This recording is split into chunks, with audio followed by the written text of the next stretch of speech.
Министрлер кабинетинин төрагасы Акылбек Жапаров Бишкек шаарындагы мектептердин курулушу менен таанышты. Номер 6 гимназия менен Көлмө конушундагы орто мектептин кошумча корпусунун, Ак Босого жана Ак Ордо конуштарындагы жаңы мектептердин курулушун көрдү. Быйыл республикалык бюджеттин эсебинен Борбор калаада мектептер үчүн 2,5 миллиард сомго 16 объект даярдалууда. Алардын көпчүлүгү сентябрь айында пайдаланууга берилет.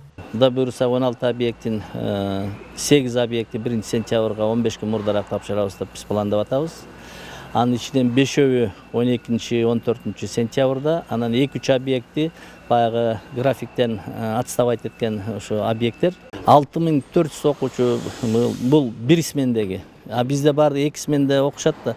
Ошондо почти 13-14 миң балага дополнительный орун болот да. Техника жетиштүү, материалдардын баары жетиштүү, финансирование убагында жүрүп атат.